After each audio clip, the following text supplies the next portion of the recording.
हिंदी में यूपीएससी की तैयारी से संबंधित प्रोग्राम्स को देखने के लिए सब्सक्राइब करें स्टडी IQ-IAS हिंदी। नमस्कार, बहुत बहुत स्वागत है आप सभी का स्टडी IQ-IAS हिंदी में। मेरा नाम है अतुल जैन।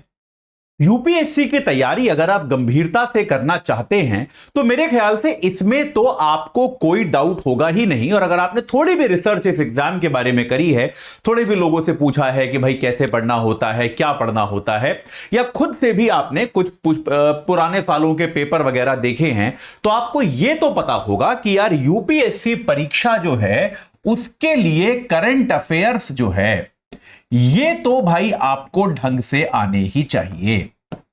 ये बात क्लियर है कि नहीं है? मतलब ऐसा तो कोई नहीं है जो ये कह रहा है कि नहीं सर मेरा तो प्लान ही ये है कि मैं तो खाली स्टैटिक कंटेंट ही पढ़ के जाऊंगा, करंट अफेयर्स तो मैं करूंगा ही नहीं। क्या ऐसा भी कोई है जिसका ऐसा प्लान है कि नहीं करंट अफेयर्स जरूरी नहीं है, मैं नहीं पढ़ना चाहता करंट अफेयर्स, या मैं नहीं करूंगा? अगर ऐसा किसी का प्लान है तो भाई मैं हाथ जोड़ के रिक्वेस्ट कर रहा हूं, इस प्लान को बदल लो। करंट अफेयर्स नहीं करोगे तो यूपीएससी नहीं होगा, ये एकदम क्लियर है।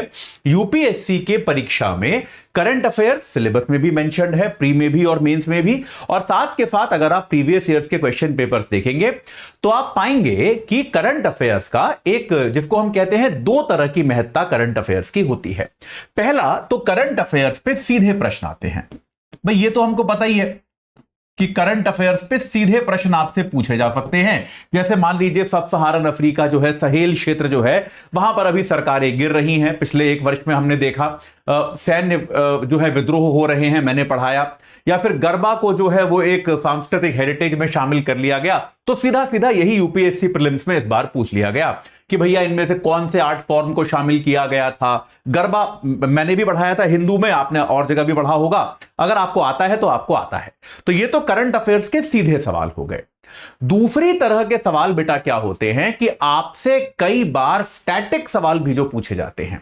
जैसे मान लीजिए आपसे पॉलिटी पे सवाल पूछे गए, या फिर आपसे इकोनॉमिक्स पर सवाल पूछे गए, या भूगोल पे सवाल पूछे गए।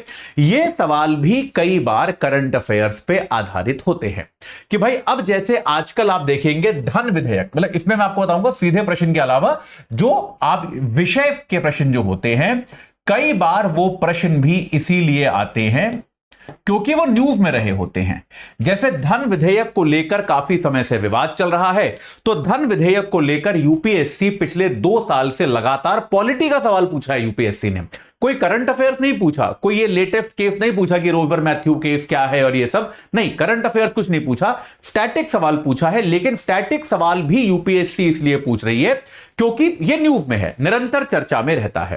क्योंकि स्टैटिक विषय तो बहुत बड़े होते हैं, तो करंट अफेयर्स जो होता है वो आपको स्टैटिक विषयों में भी कहां पर फोकस करना है उसकी एक दिशा प्रदान करता है।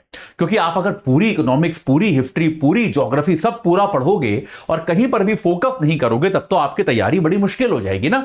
तो ये 2 लाभ हैं, इनके लिए करंट अफेयर्स तो आपको करना ही पड़ेगा। और करंट अफेयर्स के बिना अगर आपकी कोई भी रणनीति है इस एग्जाम की तैयारी करने की, तो वो रणनीति पूरी तरह से गलत है, उसको बदल लीजिए।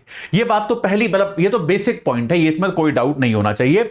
एक भी विद्यार्थी ऐसा नहीं होना चाहिए जो ये कहे कि मैं यूपीएससी की तैयारी तो करूंगा या करूंगी, लेकिन करंट अफेयर्स जो है वो नहीं छोड़ देंगे, बाद में कोई दिक्कत नहीं है, ठीक है? ये ऐसा मत कीजिए।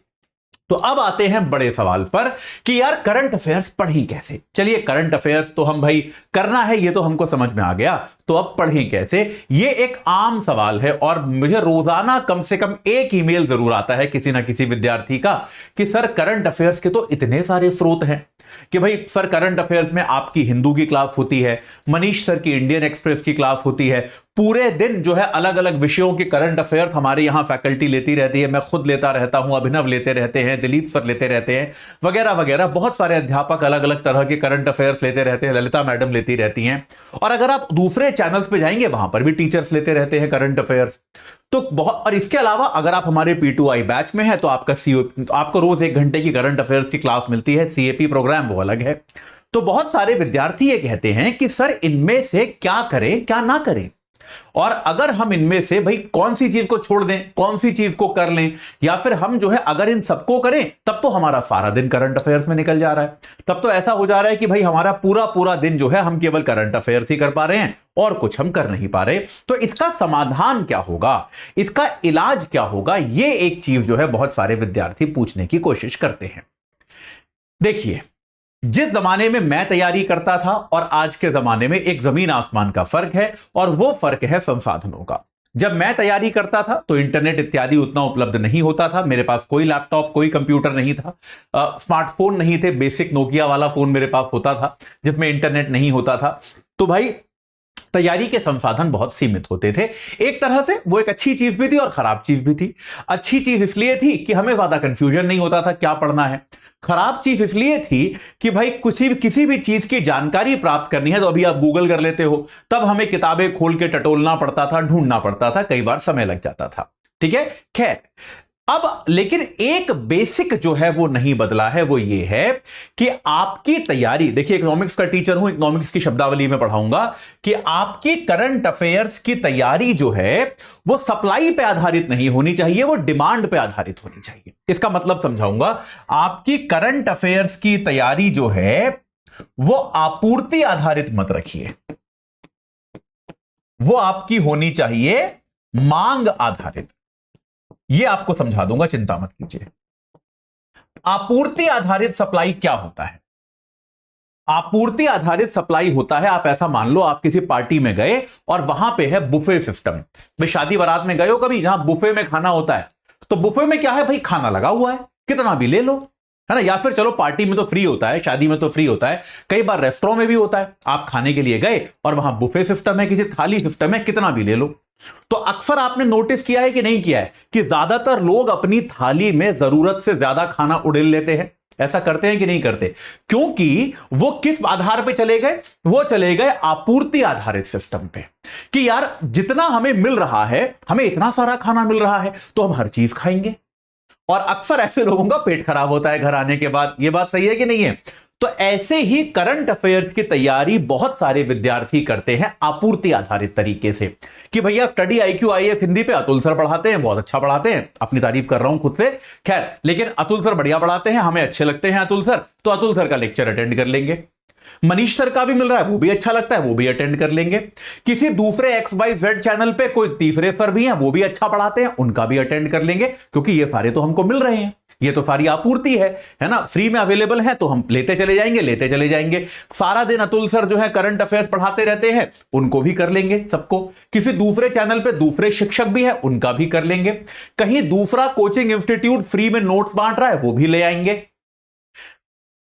ये बताइए आप में से कितने लोग डिसीजन मेकिंग ऐसे करते हो? आप मानोगे नहीं मेरे आगे, मुझे पता है, लेकिन यह सच्चाई है कि आप में से ज्यादातर लोग जो है वो करंट अफेयर्स की तैयारी बुफे सिस्टम की तरह करते हो, कि भैया आपूर्ति आधारित, जितनी करंट अफेयर्स की आपूर्ति हो रही है आप लिए जा रहे हो, उसे खाए जा रहे हो, ये देखे बिना, ये सोचे बिना कि भैया भूख कितनी है, हमें खाने की आवश्यकता कितनी है।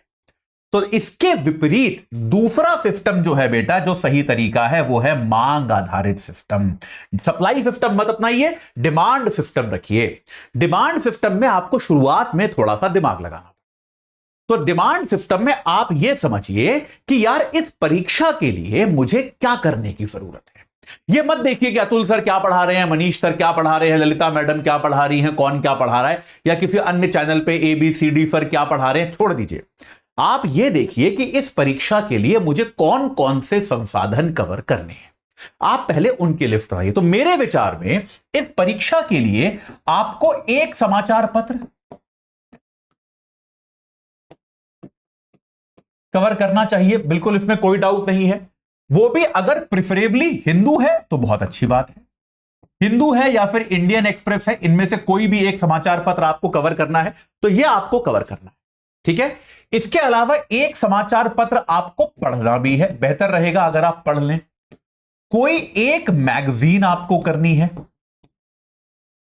मंथली मैगजीन आपको करनी है। इसके अलावा आप यह देखें कि भैया मेरा कौन सा विषय कमजोर है। जैसे मैं आपको अपना व्यक्तिगत तौर पे बताता हूं कि मेरा एनवायरनमेंट थोड़ा वीक है, अभी भी है, आज भी है। एज अ स्टूडेंट भी मेरा एनवायरनमेंट खराब था थोड़ा सा। आज भी मैं पर्यावरण में बहुत अपने आप को स्ट्रांग नहीं मानता, थोड़ा सा मैं अपने आप को उसमें कमजोर मानता हूं आज भी। तो अब जैसे मान लीजिए पर्यावरण जो है वो मेरा थोड़ा गड़बड़ है, मेरे को इसमें कमजोरी है, तो मैं ये मानता हूं कि इससे जुड़े करंट अफेयर्स जो है वो मैं रेगुलरली करूंगा। या फिर ऐसे ही मान लीजिए कोई ज्यादातर विद्यार्थियों की इकोनॉमिक्स वीक होती है कि भाई इको जो है वो मेरी वीक है, तो इससे जुड़े करंट अफेयर्स में लगातार करता रहूंगा ताकि इस विषय पर मेरी पकड़ मजबूत हो जाए। तो ये आपने क्या किया, आपने बनाई अपनी डिमांड। मतलब आपने पहले यह फिगर आउट किया कि भैया आपको भूख कितनी है, आपको यह चीजें कवर करनी है, ये आपने तय किया। इसके अलावा आपने देखा कि भाई मेंस के लिए आपने तय किया कि मुझे योजना पढ़नी है और कुरुक्षेत्र पढ़नी है वगैरह वगैरह। वो आपकी चॉइस है, आप पढ़े या ना पढ़े, लेकिन आपने जैसे ये तय किया कि भाई ये चीजें मुझे करनी है। अब आप ये देखिए कि अगर आपको फ्री में पढ़ना है, अगर आप भाई हमारे P2I बैच में है, तब तो ये सारी चीजें हम कराएंगे ही कराएंगे, उसके अंदर आपको कुछ और करने की आवश्यकता है ही नहीं। लेकिन अब अगर मान लीजिए आप P2I बैच में नहीं भी हैं, तो भी आप ये ढूंढने की कोशिश कीजिए कि जैसे आपको मान लो एक अखबार की क्लास करनी है हिंदू की, तो हिंदू की आप बाकी चैनल्स पर भी क्लासेस देखिए और वो एक क्लास ढूंढिए जो आपको सबसे अच्छी लगती है। अगर आपको मेरी सबसे अच्छी लगती है तो आप मेरी कीजिए, किसी अन्य शिक्षक की सबसे अच्छी लगती है तो उनकी कीजिए। लेकिन यह गलती मत कीजिएगा कि हिंदू के अतुल सर भी करा रहे हैं, किसी दूसरे चैनल पे XYZ सर भी करा रहे हैं, तो हम सारा दिन हिंदू की ही क्लास करते रहेंगे, क्योंकि आपूर्ति पे आधारित है। याद रखिएगा, आपकी तैयारी कभी भी आपूर्ति के आधार पे नहीं होनी चाहिए, हमेशा मांग के आधार पे होनी चाहिए। अगर आपको मेरी हिंदू की क्लास अच्छी नहीं लगती, मनीष की इंडियन एक्सप्रेस की क्लास ज्यादा अच्छी लगती है, तो वो अटेंड कीजिए, कोई दिक्कत नहीं है। ठीक है, एक मैगजीन, कोई सी भी एक मैगजीन आप जो है मैगजीन रिवीजन के काम आती है, उसको पढ़ने का रूटीन बनाइए। ठीक है, पर्यावरण के करंट अफेयर्स आपको लगता है कि यार हमारे चैनल पर अभिनव सर बहुत अच्छे कर लेते हैं, तो आप उनकी आदत डाल लीजिए। इकोनॉमिक्स के करंट अफेयर्स आमतौर पे मैं करता हूं, आपको लगता है कि अच्छे लगते हैं, तो आप उनकी आदत डाल लीजिए। योजना कुरुक्षेत्र हमारे यहां आमतौर पे मनोज सर करते हैं, आपको लगता है कि उससे कवर हो जाएगा, तो वो पढ़ने की आदत डालिए। किसी अन्य चैनल पे कोई और शिक्षक अच्छा लगता है तो वो भी कीजिए, वही कीजिए, फिर यहां मत कीजिए। पॉइंट ये है कि आपको ये तय करना पड़ेगा कि यार करंट अफेयर्स में मुझे आवश्यकता कितनी है। यह कंफ्यूजन जो होता है कि भाई ये करूं कि वो करूं, ऐसा करूं कि वैसा करूं, क्योंकि आपको लगता है सब कुछ मिल रहा है, सब कुछ कर लेता हूं उसके। और आपको एक बात और ध्यान रखनी है कि करंट अफेयर्स जो है ये आपकी तैयारी का अकेला भाग नहीं है, आपको साथ के साथ GS भी पढ़ना है, आपको साथ के साथ ऑप्शनल भी पढ़ना है। आप समझ रहे हैं कि नहीं, ये भी आपको साथ में पढ़ने हैं। तो करंट अफेयर्स में ही अगर आपके दिन के 6 घंटे 7 घंटे निकल रहे हैं, जैसे अभी कल एक हमारी विद्यार्थी हैं जो रेगुलरली हमारी हिंदू की क्लास में आती हैं, उनका मेल आया, नाम तो नहीं लूंगा उनका मैं, पर उनके मेल में एग्जैक्टली ये लिखा है। इनफैक्ट वो अगर देख रही हो इस सेशन को, मैं उनको लिंक भेज दूंगा इस सेशन का, कि अगर वो देख रही हो तो वो इस बात को समझे कि यार 7 घंटे अगर आप करंट अफेयर्स पढ़ रहे हो तो आप अपनी तैयारी की हत्या कर रहे हो, तो आप अपनी तैयारी को बेसिकली बर्बाद कर रहे हो, जो आपको नहीं करना है। तो ये एक चीज जो है आप कीजिए। इसमें कौन कौन से संसाधन आपको कवर करने हैं, बेहतर है कि आप अपने मेंटोर के साथ बैठिए, अपने अध्यापक के साथ बैठिए, या अपने खुद के साथ बैठिए, फिगर आउट कीजिए ईमानदारी के साथ कि क्या क्या प्रॉब्लम है, और उसके आधार पर एक लिस्ट बनाइए, और उस लिस्ट में आप हर चीज के लिए बेस्ट संसाधन चुन के तैयारी करनी शुरू कर दीजिए। यही तरीका है जिससे आप करंट अफेयर्स को एक समयबद्ध तरीके से कर पाएंगे। साथ के साथ अगर आप अपनी तैयारी को सर्वश्रेष्ठ तरीके से करना चाहते हैं, अगर आप चाहते हैं कि आपके सर से यह प्लानिंग का बोझ पूरी तरह से हट जाए, तो याद रखिए हमारा P2I का प्रतिज्ञा बैच जो है वो कल सुबह 8 बजे से भाई शुरू हो जाएगा। तो प्रतिज्ञा बैच जो है वो यूनिक क्यों है, क्योंकि एक तो यार ये P2I है, प्रीलिम्स मेंस इंटरव्यू तीनों की तैयारी आपको पूरी तरह से कराएगा। आपकी पूरी प्लानिंग हम करेंगे, आप में क्या कमियां हैं, क्या खराबियां हैं, वो हम ढूंढ के बताएंगे, उनको कवर अप पूरी तरह से हम करेंगे। प्री और मेंस दोनों के लिए आपको रोज 3 घंटे की लाइव क्लास मिलेगी, मेंटोरशिप मिलेगी, डेली प्रैक्टिस क्वेश्चंस मिलेंगे। प्री और मेंस के क्वेश्चंस पर डेली चेक होंगे आपके उत्तर, फीडबैक दिया जाएगा आपको। प्री और मेंस दोनों की टेस्ट सीरीज मिलेगी, 18 किताबें आपके घर पहुंचेंगी। और अगर आप प्री क्वालिफाई करते हैं तो 2 सुविधाएं। पहली तो ये कि भाई आपको हम दिल्ली बुलाएंगे, आपका रहना खाना पढ़ना सब कुछ जो है निःशुल्क होगा। और दूसरी ये कि अगर आप जैसे अभी AJ लाइव कोड लगा के 27,999 में इस बैच से जुड़ेंगे, अगर आप प्री क्वालिफाई करते हैं तो आपको हम ये पूरी फीस रिफंड कर देंगे, यानी कि आपके लिए ये कोर्स जो है पूरी तरह से फ्री हो जाएगा। तो बिल्कुल देर मत कीजिए, एजे लाइव कोड लगा के आज ही इस बैच से जुड़िए और अपनी तैयारी को एक सही आकार प्रदान कीजिए। इस चर्चा से जुड़ने के लिए आप सभी का बहुत बहुत धन्यवाद। हिंदी में यूपीएससी की तैयारी से संबंधित प्रोग्राम्स को देखने के लिए सब्सक्राइब करें स्टडी IQ IAS हिंदी।